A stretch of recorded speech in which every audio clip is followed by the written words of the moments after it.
Unnamable, 1923, by H.P. Lovecraft, narrated by Sam Kusi.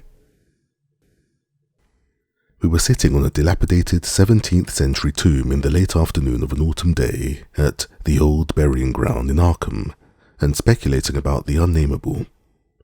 Looking toward the giant willow in the centre of the cemetery, whose trunk has nearly engulfed an ancient, illegible slab, I had made a fantastic remark about the spectral and unmentionable nourishment which the colossal roots must be sucking in from that hoary, charnel earth, when my friend chided me for such nonsense and told me that, since no interments had occurred there for over a century, nothing could possibly exist to nourish the tree in other than an ordinary manner.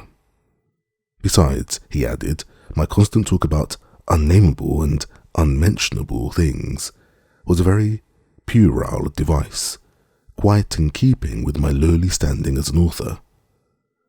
I was too fond of ending my stories with sights or sounds which paralyzed my hearers' faculties and left them without courage, words, or associations to tell what they had experienced. We know things, he said, only through our five senses or our religious intuitions. Wherefore it is quite impossible to refer to any object or spectacle which cannot be clearly depicted by the solid definitions of fact or the correct doctrines of theology, preferably those of the Congregationalists, with whatever modification tradition and Sir Arthur Conan Doyle may supply. With this friend Joel Manton I had often languidly disputed. He was principal of the East High School, born and bred in Boston and sharing New England's self-satisfied deafness to the delicate overtones of life. It was his view that only our normal, objective experiences possess any aesthetic significance, and that it is province of the artist not so much to rouse strong emotions by action, ecstasy, and astonishment, as to maintain a passive interest and appreciation for accurate, detailed transcripts of everyday affairs. Especially did he object to my preoccupation with the mystical and the unexplained, for although believing in the supernatural much more fully than I, he would not admit that it is sufficiently commonplace for literary treatment. That a mind can find its greatest pleasure in escapes from the daily treadmill and in original and dramatic recombinations of images usually thrown by habit and fatigue into the hackneyed patterns of actual existence was something virtually incredible to his clear, practical and logical intellect. With him, all things and feelings had fixed dimensions, properties, causes and effects, and although he vaguely knew that his mind sometimes holds visions and sensations of far less geometrical, classifiable and workable nature, he believed himself justified in drawing an arbitrary line and ruling out of court all that cannot be experienced and understood by the average citizen. Besides, he was almost sure that nothing can be really unnamable. It didn't sound sensible to him. Though I well realized the futility of imaginative and metaphysical arguments against the complacency of an orthodox sun-dweller, something in the scene of this afternoon colloquy moved me to more than usual contentiousness. The crumbling slate slabs, the patriarchal trees, and the centuried gambrel roofs, of which the witch-haunted old town that stretched around, all combined to rouse my spirit in defence of my work, and I was soon carrying my thrust into the enemy's own country. It was not, indeed, difficult to begin a counterattack, for I knew that Joel Manton actually half clung to many old wives' superstitions which sophisticated people had long outgrown, beliefs in the appearance of dying persons at distant places, and in the impressions left by old faces on the windows through which they had gazed all their lives. To credit these whisperings of rural grandmothers, I now insisted, argued a faith in the existence of spectral substances on the earth, apart from and subsequent to their material counterparts. It argued a capability of believing in phenomena beyond all normal notions, for if a dead man can transmit his visible or tangible image half across the world or down the stretch of the centuries, How can it be absurd to suppose that deserted houses are full of queer sentient things, or that old graveyards teem with the terrible, unbodied intelligence of generations? And since spirit, in order to cause all the manifestations attributed to it, cannot be limited by any of the laws of matter, why is it extravagant to imagine physically living dead things in shapes or absences of shapes, which must for human spectators be utterly and appallingly unnameable? Common sense, in reflecting these subjects, I assured my friend with some warmth, is merely a stupid absence of imagination and mental flexibility. Twilight had now approached, but neither of us felt any wish to cease speaking. Manton seemed unimpressed by my arguments and eager to refute them, having that confidence in his own opinions which had doubtless caused his success as a teacher, whilst I was too sure of my ground to fear defeat. The dusk fell, and lights faintly gleamed in some of the distant windows, but we did not move. Our seat on the tomb was very comfortable, and I knew that my prosaic friend would not mind the cavernous rift in the ancient, root-disturbed brickwork close behind us, or the utter blackness of the spot brought by the intervention of a tottering, deserted 17th century house between us and the nearest lighted road. There in the dark upon that riven tomb by the deserted house we talked on about the unnamable, and after my friend had finished his scoffing, I told him of the awful evidence behind the story at which he had scoffed the most.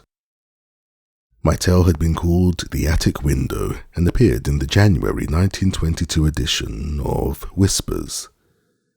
In a good many places, especially the South and the Pacific coast, they took the magazines off the stands at the complaints of silly milksops, but New England didn't get the thrill and merely shrugged its shoulders at my extravagance.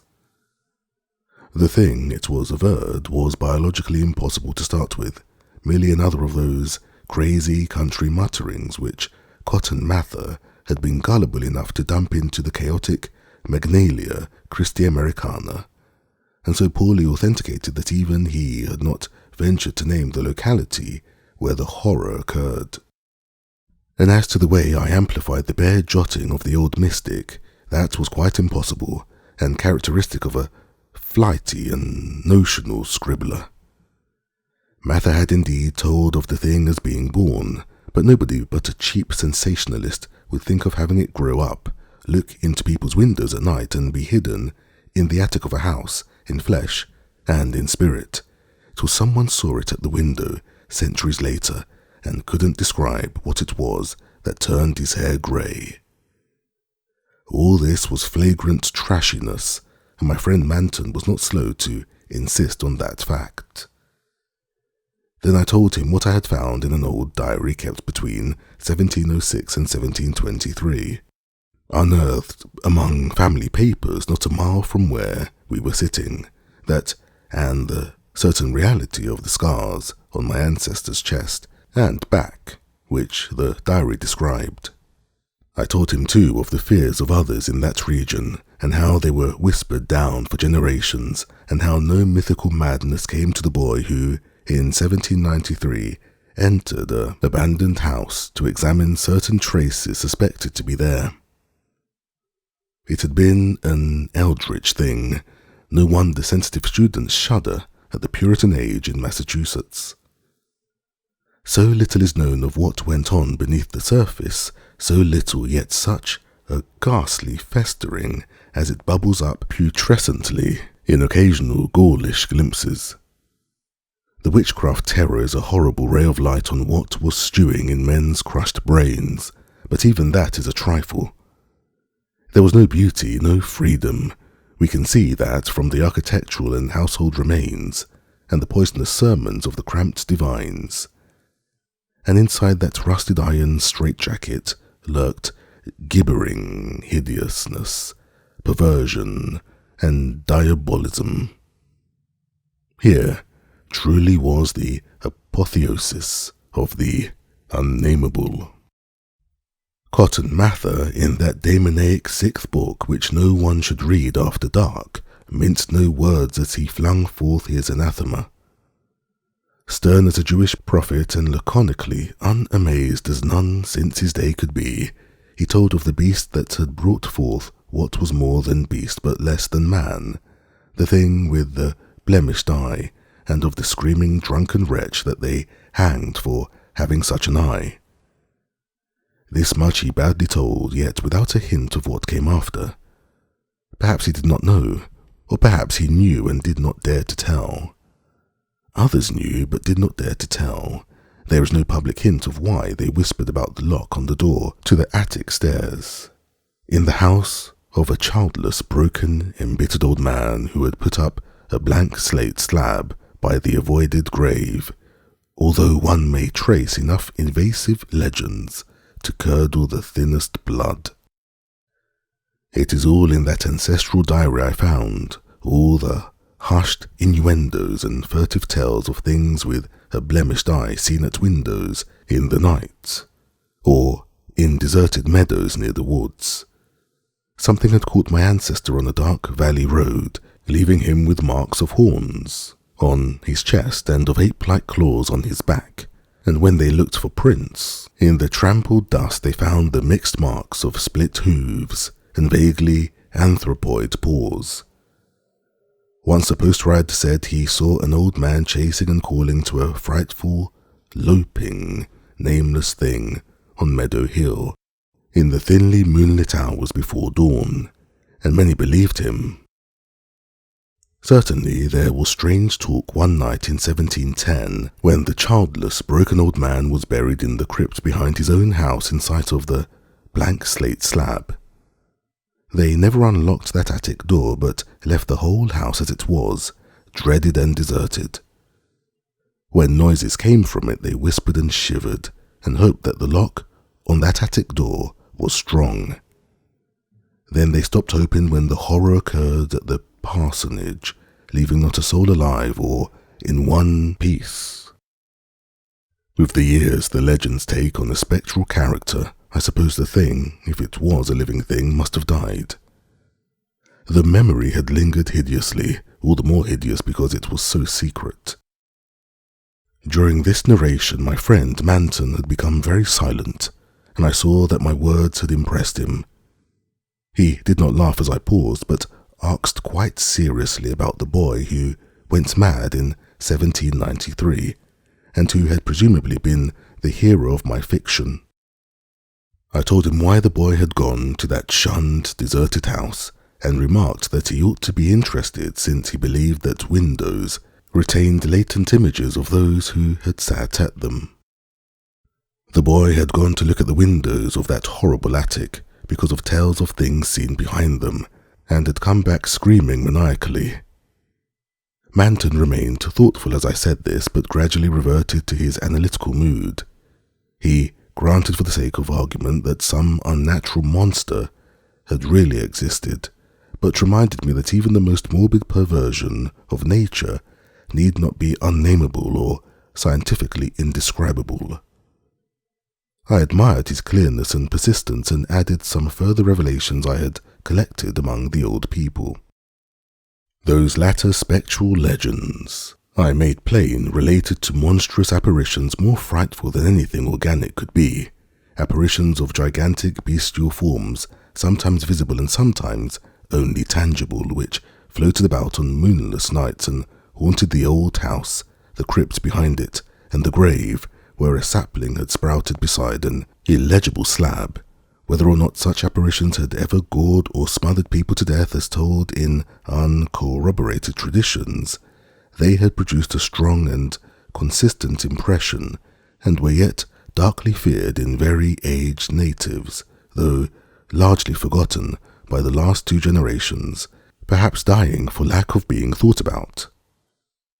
Moreover, so far as aesthetic theory was involved, if the psychic emanations of human creatures be grotesque distortions, what coherent representation could express or portray so gibbous and infamous a nebulosity as the spectre of a malign, chaotic perversion, itself a morbid blasphemy against nature? Moulded by the dead brain of a hybrid nightmare, would not such a vaporous terror constitute in an all-loathsome truth the exquisitely, the shriekingly unnamable? The hour must now have grown very late. A singularly noiseless bat brushed by me, and I believed it touched Manton also, for although I could not see him, I felt him raise his arm. "But is that the house with the attic window still standing and deserted?" "Yes," I answered. "I've seen it." "And did you find anything there? In the attic or anywhere else?" "There are some bones up under the eaves. They may have been what the boy saw. If he was sensitive, he wouldn't have needed anything in the window glass to unhinge him. If they all came from the same object, it must have been a hysterical, delirious monstrosity. It would have been blasphemous to leave such bones in the world, so I went back with the sack and took them to the tomb behind the house. There was an opening where I could dump them in. Don't think I was a fool. You ought to have seen that skull. It had 4-inch horns, but a face and jaw something like yours and mine." At last I could feel a real shiver run through Manton, who had moved very near. But his curiosity was undeterred. "And what about the window panes?" "They were all gone.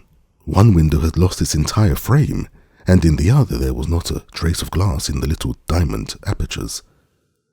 They were that kind, the old lattice windows, that went out of use before 1700. I don't believe they've had any glass for 100 years or more. Maybe the boy broke 'em if he got that far. The legend doesn't say." Manton was reflecting again. "I'd like to see that house, Carter. Where is it? Glass or no glass, I must explore it a little. And the tomb where you put those bones and the other grave without an inscription. The whole thing must be a bit terrible. You did see it until it got dark." My friend was more wrought upon than I had expected, for at this touch of harmless theatricalism he started neurotically away from me and actually cried out with a sort of gulping gasp which released the strain of previous repression. It was an odd cry, and all the more terrible because it was answered. For as it was still echoing, I heard a creaking sound through the pitchy blackness and knew that a lattice window was opening in that accursed old house beside us.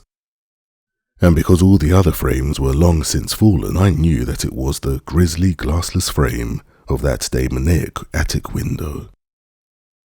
Then came a noxious rush of noisome, frigid air, that same dreaded direction, followed by a piercing shriek just beside me on that shocking rifted tomb of man and monster. In another instant I was knocked from my gruesome bench by the devilish threshing of some unseen entity of titanic size but undetermined nature, knocked sprawling on the root-clutched mould of that abhorrent graveyard, while from the tomb came such a stifled uproar of gasping and whirring that my fancy peopled the rayless gloom with Miltonic legions of the misshapen damned. There was a vortex of withering, ice-cold wind, and then the rattle of loose bricks and plaster, but I had mercifully fainted before I could learn what it meant. Manton, though smaller than I, is more resilient, for we opened our eyes at almost the same instant, despite his great injuries. Our couches were side by side, and we knew in a few seconds that we were in St. Mary's Hospital. Attendants were grouped about in tense curiosity, eager to aid our memory by telling us how we came there, and we soon heard of the farmer who had found us at noon in a lonely field beyond Meadow Hill, a mile from the old burying ground on a spot where an ancient slaughterhouse is reputed to have stood. Manton had 2 malignant wounds in the chest and some less severe cuts or gorgings in the back. I was not so seriously hurt, but was covered with welts and contusions of the most bewildering character, including the print of a split hoof. It was plain that Manton knew more than I, but he told nothing to the puzzled and interested physicians till he had learned what our injuries were. Then he said we were the victims of a vicious bull, though the animal was a difficult thing to place and account for.